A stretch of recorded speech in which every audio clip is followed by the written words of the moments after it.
우리에게 주신 하나님의 말씀을 따라서 우리가 나눌 말씀의 제목은 사탄의 지배에서 완전히 벗어나라. 사탄의 지배에서 완전히 벗어나라라는 제목입니다. 만약에 부제를 단다면 예수님과 친밀한 관계 속에 있는가, 이런 제목을 달 수도 있습니다. 오늘 본문은 그 공관복음서에 다 나오는 이야기입니다. 마태, 마가, 누가복음. 이거는 이 내용이 굉장히 중요하다는 거죠. 그래서 저희도 이 본문에 대해서 몇 주에 걸쳐서 심도 있게 지금 살펴보고 있습니다. 그 이유가 뭐냐면 신앙의 본질적인 왜곡에 대해서 고쳐주는 굉장히 중요한 말씀이기도 하고, 인간의 가장 심각한 문제, 다시 말해서 알든 모르든 영적인 어둠의 세력에 지배당하고 있는데 그걸 전혀 모르는 그런 심각한 거에 대해서 실체를 지금 드러내주고 계시기 때문에 그렇습니다. 여러분, 오늘 본문은 말 못하게 하는 귀신을 예수님이 쫓아낸 이야기도 있고, 말을 너무 잘하는 바리새인이나 이런 사람들이 오히려 바알세불에게 지배를 당하고 있으면서도 그걸 전혀 눈치 못 채고 예수님을 대적하는 이런 모습을 볼 수 있죠. 그래서 귀신 들리는 사람들은 귀신의 평가 기준에 따라서 늘 능력을 사모해요. 자기 존재에 대해서 평가받는 걸 되게 중요시 여겨요. 그러나 예수님은 아니다. 진짜 너가 귀신에게서 자유케 되려면 굉장히 중요한 관계의 변화가 있어야 된다. 그 이야기를 하고 있는 거죠. 사람들은 이제 절대로 그걸 인정하지 않습니다. 그러니까 예를 들면 이 사건에서 27절, 28절에서 보면요, 예수님의 신앙에 대한 평가 방법과 또 일반적인 사람들의 세속적인 평가 방법이 확연하게 구별이 됩니다. 그러니까 예를 들어서 한번 읽어볼까요? 27절에 보면 이 말씀을 하실 때 무리 중에서 한 여자가 음성을 높여 이르되 당신을 뵌 태와 당신을 먹인 젖이 복이 있나이다. 자, 정말 훌륭한 사람은 누구라는 거야? 예수님을 태어나게 한 사람, 또 예수님을 먹인 그 사람, 진짜 복 있는 사람입니다 했더니 예수님이 뭐라 그래요?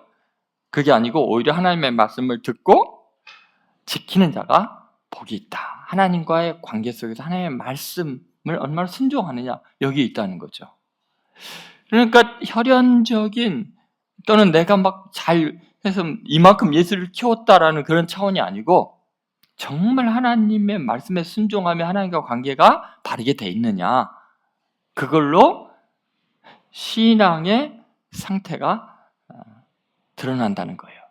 그러니까 일반적인 우리들이 생각하는 것과 전혀 다릅니다. 그래서 오늘 굉장히 중요하게, 여러분, 내가 과연 사탄에게서 완전히 벗어나서 하나님의 사람으로 제대로 믿는 사람인가를 측정하는 굉장히 중요한 이야기입니다.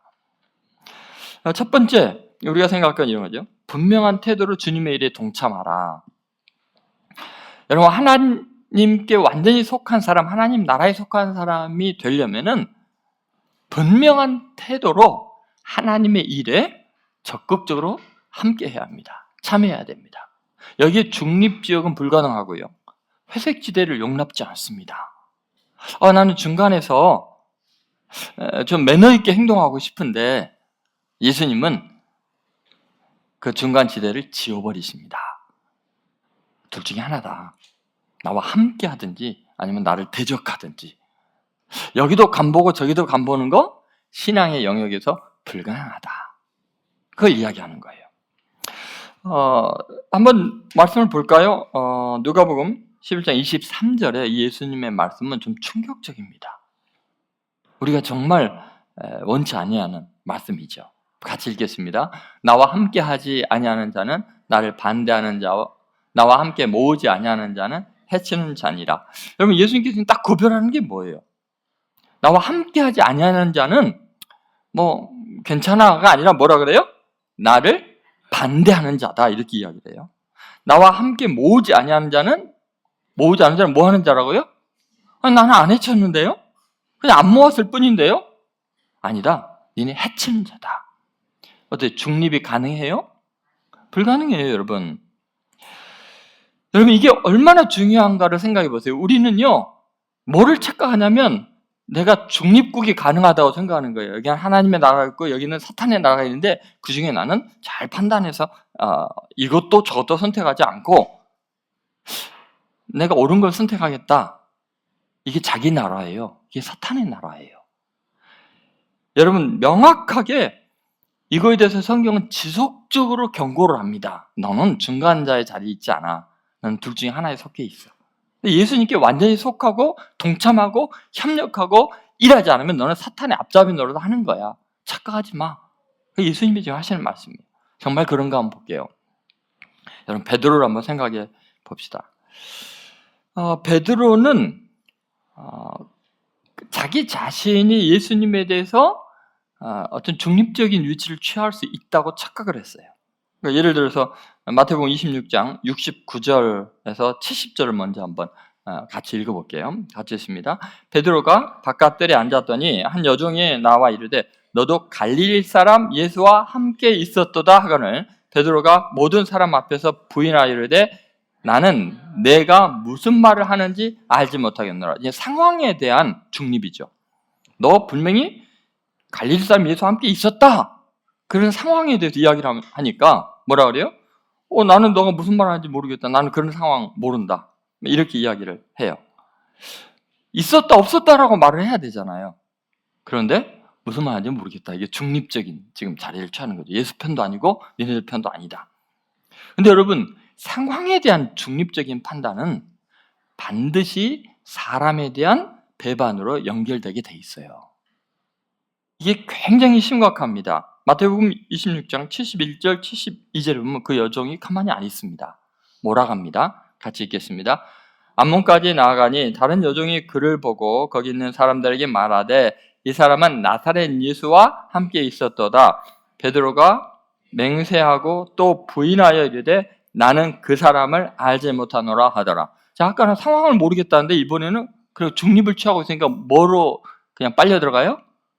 예수님을 부인하잖아요. 나는 그 사람 알지 못한다. 관계가 파괴되죠. 그렇죠? 그럼 여기서 알지 못한다라고 또 중립을 취했어요. 예수님에 대해서 난 알지 못하겠다. 그런데 이거는 나중에 저주로 넘어갑니다. 제가 시간이 없어서 마가복음을 안 읽지만 여기서 이어지는 게 뭐냐면 베드로가 어떻게 해요?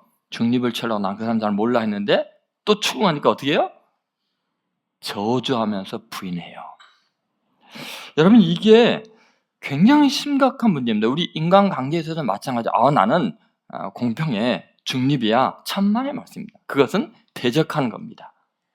해치는 겁니다. 신앙에 있어서는 더더욱 그렇습니다. 그나마 베드로는요, 자기가 그렇게 한 다음에 자기가 얼마나 큰 실수를 했는지 알고 그 중립이라는 것이 얼마나 사탄의 일인지를 알고 나가서 심히 통곡을 합니다. 그렇죠? 이거 희망이 있어요. 근데 자기가 무슨 짓을 하는지 모르고 여전히 중립하고 있고 판단을 잘하고 있다고 생각하고 나는 저 옳을 일을 잘할 수 있다고 생각하면 그게 뭐가 되는지 아세요? 가룟 유다가 되는 겁니다. 결국은 나가서 먹며 죽게 됩니다. 여러분, 우리는 예수 그리스도에 대해서 여러분 직장 생활하든지 사회에서든지 반드시 태도를 분명히 해야 됩니다. 예수님과 함께 하든지 나는 크리스찬이라고 말하든지 그렇지 않으면 반드시 주님을 대적하게 돼 있고요. 부인하게 돼 있고요. 팔아넘기게 되어 있습니다. 회개하지 않으면 가룟 유다와 다를 바가 없습니다. 여러분, 왜 이게 심각하냐면요, 사탄이 바로 그런 태도를 취하기 때문에 그렇습니다. 사탄이요, 중립을 취하는 것 같습니다. 아니, 사탄은요, 오히려 중립을 취하는 베드로보다 훨씬 더 예수님 편에 서 있는 것 같습니다. 그런데 예수님과는 거리감을 둡니다. 태도를 분명하지 않습니다. 이게 얼마나 무서운 이야기인가 한번 생각해보세요. 신앙의 본질적인 문제입니다. 마가복음 5장 6절부터 8절을 보시죠. 굉장히 사탄은요, 적극적으로 예수님께 뛰어와서 절하고 신앙 고백까지 합니다. 근데 다 거리를 둡니다. 자, 한번 같이 읽어보겠습니다. 그가 멀리서 예수를 보고 달려와 절하며 큰 소리로 부르짖어 이르되 지극히 높으신 하나님의 아들 예수여, 나와 당신이 무슨 상관이 있나이까? 원하건대 하나님 앞에 맹세하고 나를 괴롭히지 마옵소서 하니, 이는 예수께서 이미 그에게 이르시기를 더러운 귀신아 그 사람에게서 나오라 하셨습니다. 여러분 잘 보세요. 달려와 절했어요. 큰 소리로 신앙 고백했어요. 지극히 높으신 하나님의 아들 예수여. 여러분, 이렇게 적극적으로 예수님을 높이는 것 같아도 결국은 함께 하기를 원하잖아요. 나와 당신이 무슨 상관이 있나이까? 거리감을 둬요. 함께 하지 않으면 아무리 절하고 칭찬하고 그래도 주님과 함께 하지 않으면 사탄의 지금 소리를 하고 있는 거예요. 하나님 앞에 맹세하고 그다음 뭐래? 나를 괴롭히지 마옵소서. 주님과 함께 괴로움을 당할 걸 생각 안 해요.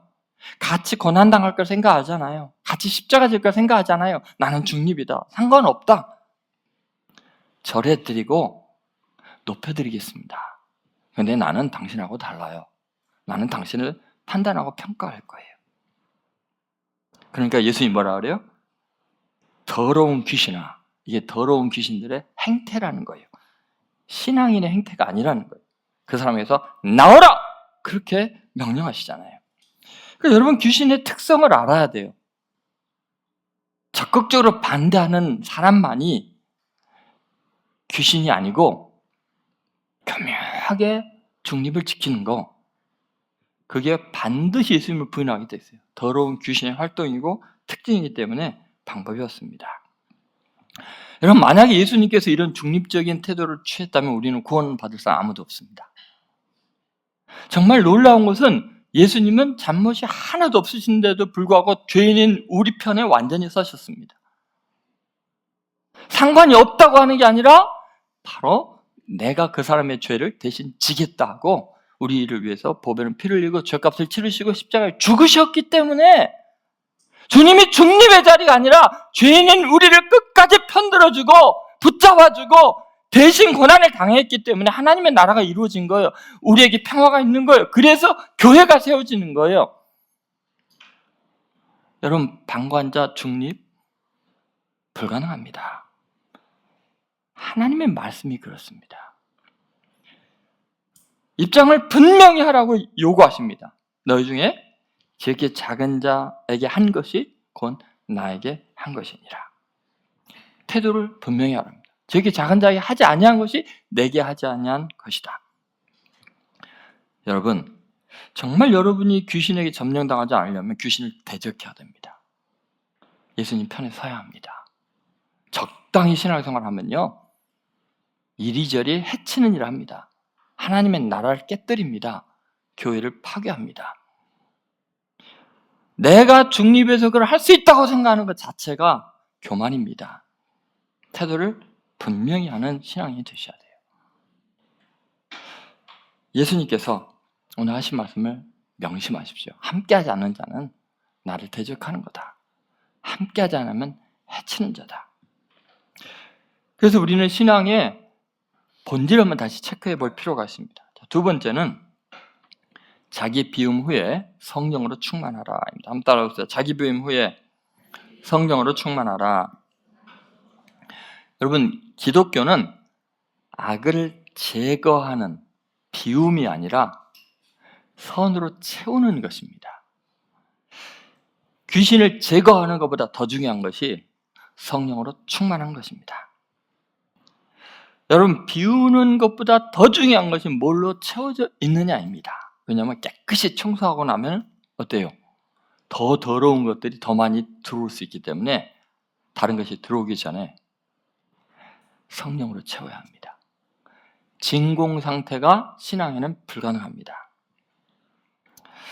그 내용을 잘 볼 수 있는 것이 24절부터 26절인데 한번 같이 읽겠습니다. 더러운 귀신이 사람에게서 나갔을 때 물 없는 곳으로 다니며 쉬기를 구하되 얻지 못하고 이에 이르되 내가 나온 내 집으로 돌아가리라 하고 가서 보니 그 집이 청소되고 수리되었거늘 이에 가서 저보다 더 악한 귀신 7을 데리고 들어가서 거하니 그 사람의 나중 형편이 전보다 더 심하게 되니라. 지금 예수님께서 신앙이 아주 본질적인 그 인간들이 생각하는 것과 차이를 지금 설명하고 계십니다. 여러분, 우리는 그렇게 생각해요. 내가 죄를 회개했습니다. 탐욕도, 성욕도, 명예욕도 다 내려놨습니다. 회개했습니다. 그럼 우리는 완성됐다고 착각을 해요. 여러분, 죄사함 받은 것이 인생의 궁극적인 목적이 아니에요. 우리가 죄사함 받고 깨끗이 된 다음에 궁극적인 목적은 뭐예요? 성령으로 충만해지는 거예요. 여러분, 주님께서 우리를 위해서 십자가에 죽으신 목적은 죄 사함으로 그치는 게 아니고, 죄를 사하는 것은 과정적인 목적이에요. 궁극적인 목적은 뭐냐면 성령으로 충만해지는 거예요. 그래서 부활하신 주님이, 죄를 십자가에서 다 용서하시고 부활하신 주님이 제자들을 만나서 첫 번째 하신 건 뭐예요? 숨을 내쉬면서 성령을 받아라, 그렇게 이야기하셨어요.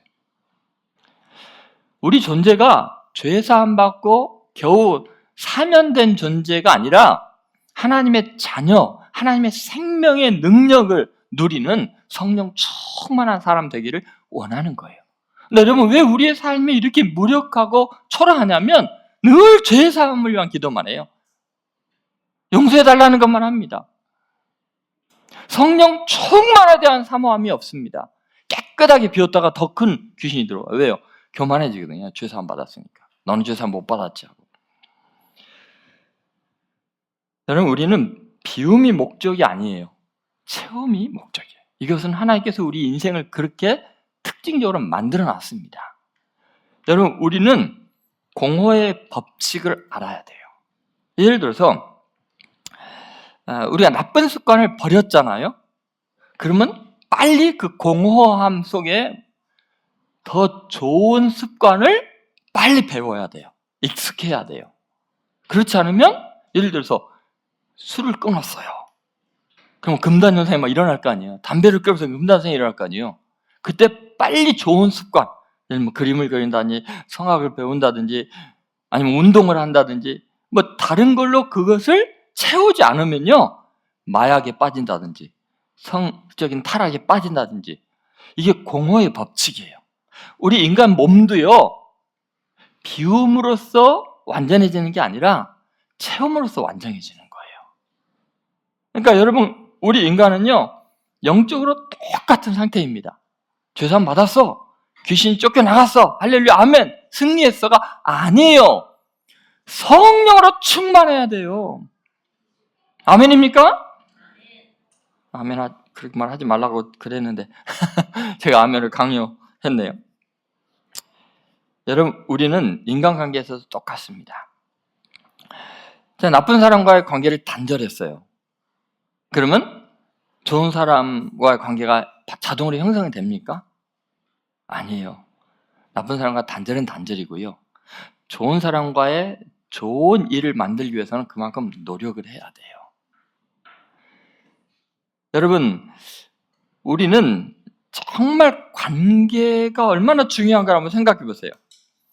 유해 관계를 차단하는 것이 인생의 목적이 아니고요, 의미 있는 관계를 구축해 나가는 것이 인생의 목적이에요.